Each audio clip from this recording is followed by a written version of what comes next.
You're watching News Channel 11 in your corner at 11.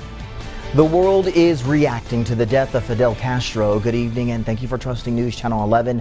I'm Curtis McLeod. The 90-year-old Cuban leader, both revered and reviled throughout his lifetime. Today, many Cuban Americans are hoping Castro's death will help the communist nation move toward democracy. Funeral arrangements for Castro have not been made at this time.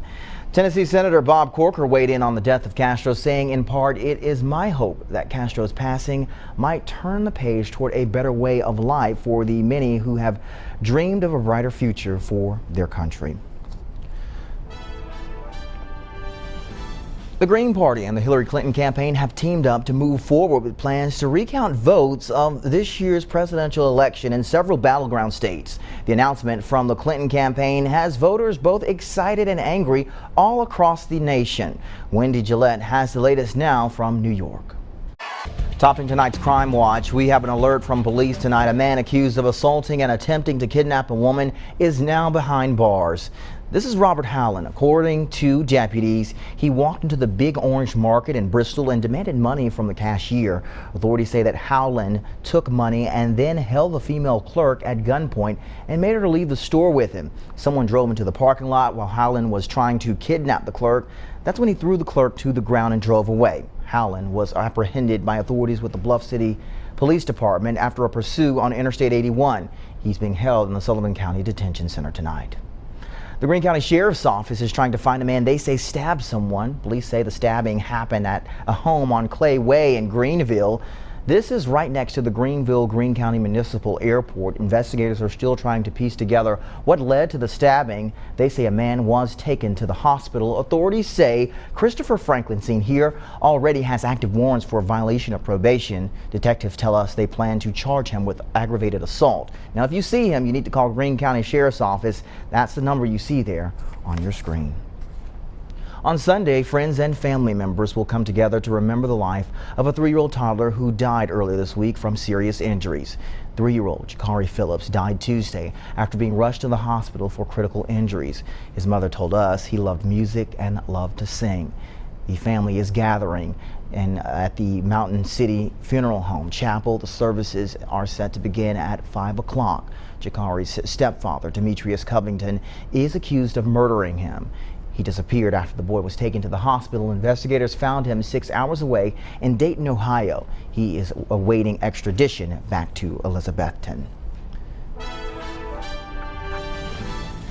Hundreds gathered in Irwin for the second Christmas at the Bramble, a free event to support Small Business Saturday, a newly designated day for shopping local and encouraging small businesses.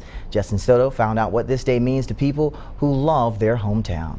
Now, the Bramble co-owners tell us they hope to continue to celebrate small businesses for years to come, and they encourage people to shop local not only during the holidays but throughout the year.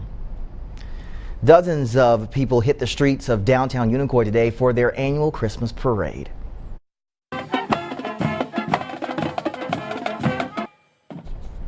This Saturday after Thanksgiving tradition starts at the Unicoi Funeral Home and ends right next to the elementary school. Dozens of local businesses and vendors passed out candy to kids along the route, including the Unicoi County Sheriff's Office, Mickey and Minnie Mouse, and even Santa himself. A local mom we spoke with was thrilled to see her son in the parade for the very first time.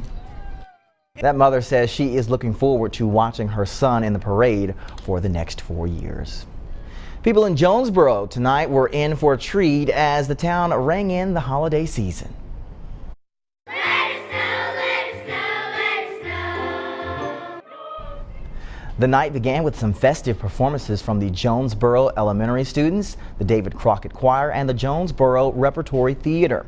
And a Christmas storyteller rang in the tree lighting. We met with a visitor and his son from out of town who were here just 2 years ago. What'd you think, Sam? Now, if you missed tonight's lighting, you can check out the 80-foot tall tree right next to the Washington County Courthouse. The weather has turned out cold, and it looks like that next week there may even be a little bit of rain in the forecast. Storm Team 11's Chief Meteorologist Mark Reynolds joining us tonight. He's standing by for a quick look ahead at what you can expect this week. Good evening, Mark.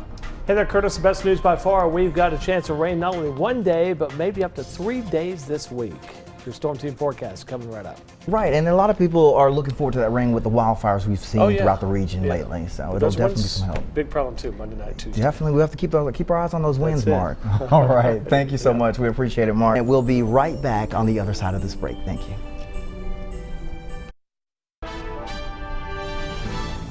Dozens of vendors are selling their crafts this weekend at the 34th Annual Country Christmas Craft Show. That's at Viking Hall in Bristol, Tennessee. Organizers say there are over 120 booths of local and regional vendors selling everything from homemade Christmas ornaments to jewelry and other decorations. Some vendors are setting up shop for the very first time this weekend, while others return year after year.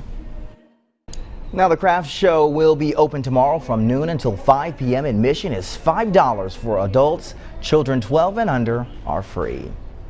Well, coming up next in sports, ETSU men's basketball team is playing in South Dakota this evening. Plus, Virginia Tech and Virginia facing off for the Commonwealth Cup.